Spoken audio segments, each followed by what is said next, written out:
আজকে বিহারের শিক্ষা বিভাগের তরফ থেকে বিসিএফ অর্থাৎ বিহার কারিকুলাম ফ্রেমওয়ার্ক 2025 বিহার পাঠ্যচর্या की रूपरेखा 2025 এটা পাবলিশ করা হয়েছে।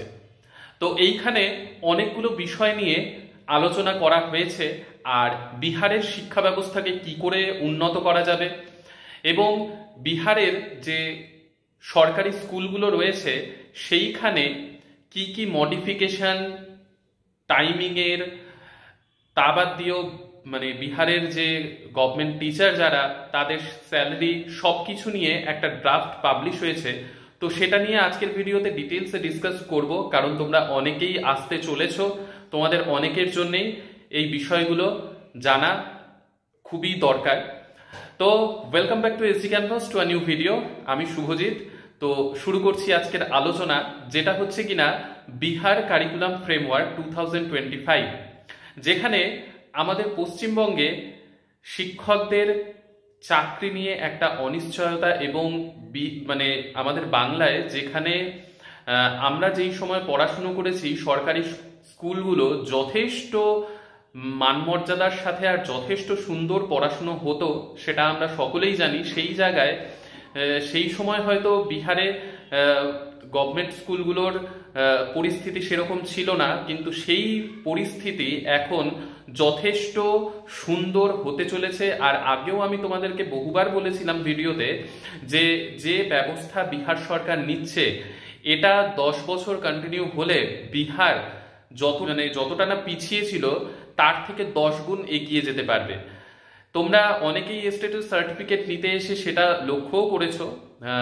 তো বিহার কিন্তু এগোচ্ছে আর সেইখানে বিহার সরকার যথেষ্ট মানে সুন্দর সুন্দর স্টেপ নিচ্ছে। আর এই যে বিসিএফ বিহার কারিকুলাম ফ্রেমওয়ার্ক 2025 যা হচ্ছে, এই বিহারে যে সরকারি স্কুলগুলোর কথা আমি বললাম যেখানে আমরা চাকরি করছি, তো সেইখানে কিরকম ভাবে পঠন পাঠন করানো হবে, কতক্ষণের পিরিয়ড থাকতে হবে, সেইগুলোকে খুব সুন্দরভাবে ডিটেলসে একটা ড্রাফট পাবলিশ করা হয়েছে। এবং এই ড্রাফট কিন্তু শুধুমাত্র এখন মোহর লাগা বাকি, তারপরেই কিন্তু এটা ফাইনাল হবে। যদিও মোহর লাগার আগে কত সুন্দর একটা সিস্টেম, জাস্ট তোমরা শুনলে তোমাদেরও ভালো লাগবে, এখানে আমার বলতেও খুব ভালো লাগছে। এখানকার এডুকেশন ডিপার্টমেন্টের পার্ট হয়ে মানে কতটা সুন্দর একটা সিস্টেম যে ড্রাফট আজকে পাবলিশ হয়েছে। ড্রাফট পাবলিশ হওয়ার পর 20 তারিখ অবধি সময় দেওয়া হয়েছে, যেখানে সাধারণ পাবলিক থেকে শুরু করে শিক্ষক শিক্ষাবিদ মানে সমাজের যত লোক রয়েছে সকলকে জানাতে বলেছে যে এইখানে কোনো সংশোধনের দরকার আছে কিনা বা এটাকে আর কিভাবে ঠিক করা যেতে পারে। তো এগুলো 20 তারিখের মধ্যে জানানোর কথা বলা হয়েছে এবং তার পরবর্তীতে যদি কিছু মডিফিকেশন করার দরকার হয় সেটা মডিফাই করে নিয়ে এটাতে কিন্তু ফাইনাল মোহর লেগে যাবে এবং তারপর এটাকে লাগু করে দেয়া হবে। তো এইখানে যে ক্লাস রয়েছে সেই ক্লাসগুলোকে অনেকগুলো ভাগে ভাগ করা হয়েছে। এইখানে আমি তোমাদেরকে দেখিয়েও দিচ্ছি, দেখতে পাবে বুনিয়াদি স্তর একটাকে নাম দেয়া হয়েছে, যেখানে ক্লাস 1, 2 এই দুটো ক্লাসকে ইনক্লুড করা হয়েছে। তারপরে প্রারম্ভিক যেইখানে 3, 4, 5 এই তিনটে ক্লাসকে ইনক্লুড করা হয়েছে এবং তার পরবর্তীতে সেটা হচ্ছে মধ্যস্তর। মধ্যস্তরে রয়েছে 6 to 8, 6, 7, 8 এই তিনটে ক্লাস এবং তার পরবর্তী সেটা হচ্ছে মাধ্যমিক স্তর। সেই মাধ্যমিক স্তরে 9 to 12, 9, 10, 11, 12 এই চারটে ক্লাসকে ইনক্লুড করা হয়েছে। ঠিক আছে, তো এই চারটে পার্টে ডিভাইড করা হয়েছে টোটাল 1 to 12 এর ক্লাসকে। এবং তার পরবর্তীতে কি আছে, টাইম টেবিলকে ডিভাইড করা হয়েছে। এবং টাইম টেবিলটা দেখলে তোমাদের একটু মনে হতে পারে অনেকটা বেশি, কিন্তু যাই হোক তোমাদেরকে প্রথমে দেখাই। এই যে এখানে প্রথমে দেখতে পাচ্ছ বুনিয়াদি স্তর সেইখানে দেখতেই পাচ্ছ টাইম টেবিল করা হয়েছে। বাচ্চারা থাকবে স্কুলে টোটাল 4 ঘন্টা, সেটা হচ্ছে 9:30 থেকে 1:30 পর্যন্ত। বুনিয়াদি স্তর মানে প্রথমেই বললাম ক্লাস 1 এবং 2 এই দুটো ক্লাসের বাচ্চারা 4 ঘন্টা ক্লাস করবে, ঠিক আছে? এইভাবে এটাকে ডিজাইন করা হয়েছে। এবং বুনিয়াদি স্তরের পর নেক্সট যেটা আসছে সেটা হচ্ছে প্রারম্ভিক স্তর।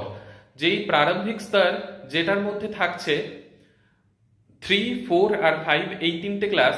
তো এই তিনটে ক্লাসের পড়াশোনার টাইমিং রাখা হয়েছে 6 ঘন্টা, যেখানে সকাল 9টা থেকে 3টে অবধি টাইমিং করা হয়েছে, ঠিক আছে? তার মানে 1 to 5 এর ক্লাস টিচার যে রিক্রুটমেন্ট করা হয় সেই 1 to 5 এর ক্লাস টিচারদের সকাল 9টা থেকে 3টে পর্যন্ত ডিউটি টাইম থাকবে, এটা এই ড্রাফটে বলা হয়েছে, ঠিক আছে?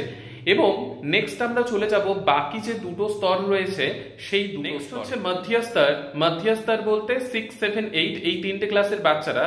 তো সেইখানে দেখো টাইমিং রয়েছে সকাল 8:30 থেকে শুরু করে বিকেল 3:45 অবধি। টোটাল 7 ঘন্টা 15 মিনিট স্কুলে বাচ্চারা থাকবে, মানে এই ক্লাসের টিচারদের 7 ঘন্টা 15 মিনিট স্কুলে ডিউটি, ঠিক আছে? তো এই হচ্ছে স্কুল টাইমিং রাখা হয়েছে মধ্যস্তরের জন্য। এবং তার পরবর্তীতে রয়েছে মাধ্যমিক স্তর। তো মাধ্যমিক স্তর যেটা, সেইখানে টাইমিংটা যথেষ্টই বেশি রাখা হয়েছে। এইখানে দেখতেই পাচ্ছ সকাল 8টার থেকে শুরু করে বিকেল 4:35 অবধি, ঠিক আছে? তো টোটাল 8 ঘন্টা 35 মিনিট স্কুলে বাচ্চারাও থাকবে ক্লাস 9 to 12 এর। তার মানে টিচারদেরকেও ওই টাইম অবধি থাকতে হবে। এইটা ড্রাফটে টাইম টেবিল করা হয়েছে বিভিন্ন ক্লাসগুলোর, যেটা বললাম 4টে ক্যাটাগরিতে ডিভাইড করা হয়েছে: বুনিয়াদি, প্রারম্ভিক, মধ্য, মাধ্যমিক। তো এই 4টে ক্লাস মানে 4টে যে ডিভিশন করা হয়েছে সেখানকার টাইম টেবিল, কিন্তু মাধ্যমিক স্তর যেটা, সেইখানে টাইম টেবিলটা 8 ঘন্টা 35 মিনিট, যেটা যথেষ্ট একটু বেশি। কিন্তু এখন এটা ড্রাফট তৈরি হয়েছে, বাকি শিক্ষাবিদ, শিক্ষক এবং সমাজের সকলে জানানোর তো সুযোগ পাচ্ছে 20 তারিখ অবধি।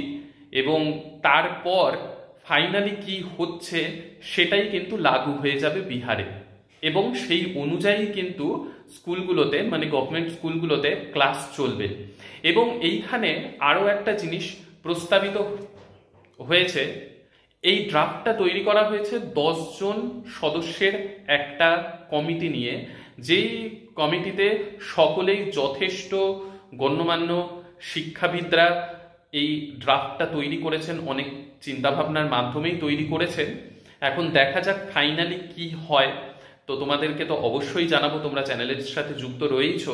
এবং তার সাথে আরো একটা জিনিস, এই পুরো বিষয়টার সাথে ওনারা এটাকেও জোর দিয়েছেন যে বিহারে টিচারদের যে স্যালারি, সেই স্যালারিটাকেও চেঞ্জ করার জন্যে, যাতে মানে অন্যান্য স্টেটের তুলনায় মানে বিহারের যে এখন স্যালারি স্ট্রাকচার রয়েছে সেইটাকে কেন্দ্রীয় লেভেলের মানে দিকে নিয়ে যাওয়ার কথাও প্রস্তাব দেয়া হয়েছে।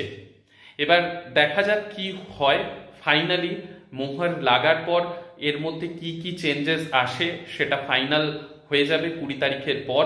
এবং এটা আশা করা যাচ্ছে যে এই ট্রান্সফার এবং বাকি প্রক্রিয়া যা রয়েছে, এই প্রক্রিয়াগুলো শেষ হওয়ার পর এটাকে পুরোপুরিভাবে লাগু করে কিন্তু দেয়া হবে।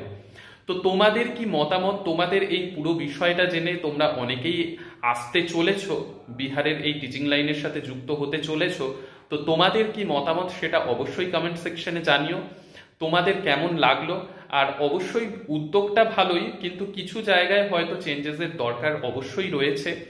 এবার সেটা ফাইনাল কি হয়, এটা তো ড্রাফট তৈরি হয়েছে, ফাইনাল কি হয় সেটা ফাইনাল হলেই তোমাদের সাথে শেয়ার করেই দেব। অবশ্যই তোমাদের যা মনে হচ্ছে কমেন্ট সেকশনে জানিও। তো নেক্সট ভিডিওতে আবার দেখা হচ্ছে। ভালো লাগলে অবশ্যই লাইক, শেয়ার, সাবস্ক্রাইব করো। আর সকলে সুস্থ থেকো, ভালো থেকো আর সঙ্গে থেকো।